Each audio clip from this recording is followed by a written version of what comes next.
అంగన్వాడీలపై రాష్ట్ర ప్రభుత్వం యొక్క తీవ్రమైన నిర్బంధాన్ని ఆంధ్రప్రదేశ్ రైతు సంఘం రాష్ట్ర కమిటీ తీవ్రంగా ఖండిస్తున్నది.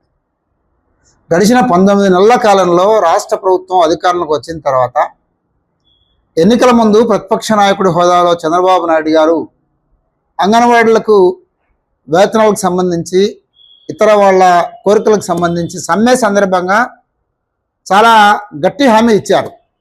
వచ్చేది మా ప్రభుత్వమే, ప్రభుత్వం వచ్చిన వెంటనే మీరు ఏవైతే కోరుతున్నారో ఇప్పటి వైసీపీ ప్రభుత్వంలో ఆ డిమాండ్స్ మేము నెరవేరుస్తాం, మీరు ధైర్యంగా ఉండండి అని చెప్పేసి హామీ ఇచ్చారు. తీరా అధికారంలోకి వచ్చిన తర్వాత 18 నెలలు గడిచినప్పటికీ ఇప్పటికీ ఏ ఒక్క హామీ విషయంలో కూడా స్పష్టత లేకపోవడంతో అనివార్యంగా అంగన్వాడీ కార్మికులు, అంగన్వాడీ టీచర్లు శాంతియుతమైన పద్ధతిలో విజయవాడ ధర్నా చౌక్లో 30 గంటల నిలువుగా దీక్ష కూర్చున్నారు. ప్రభుత్వానికి ఏం నష్టం వచ్చిందని అడుగుతున్నాం.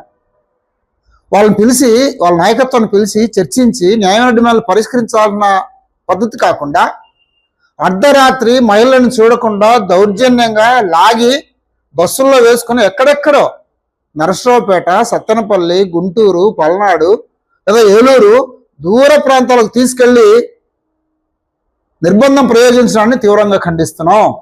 ఇప్పటికైనా ప్రభుత్వం నిర్బంధంతో అంగన్వాడీలు అణిచివేయాలనే ప్రయత్నం కాకుండా అంగన్వాడీల యొక్క న్యాయమైన కోరికలు ఏమడుగుతున్నారు? 26,000 వేతనం ఇవ్వండి.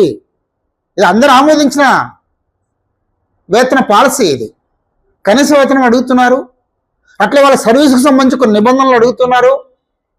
ఇలాంటి న్యాయమైన సమస్యలు పరిష్కరించకుండా రాష్ట్ర ప్రభుత్వం మొండిగా వివరించడం ఇది ఏమాత్రం క్షమార్హం కాదు. ప్రత్యేకించి స్త్రీ సంక్షేమ శాఖలో బ్రహ్మాండమైనటువంటి కృషి చేస్తుంది మా ప్రభుత్వం చెప్తున్నారు. ఆ కృషి అంగన్వాడీల ద్వారా జరుగుతూ ఉంది.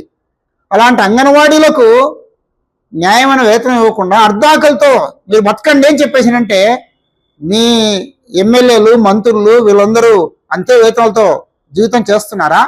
మీకేమో లక్షల వేతనాలు కావాలా? అంగన్వాడీలకు మాత్రం 11,000 వాళ్ళు బతకాలా?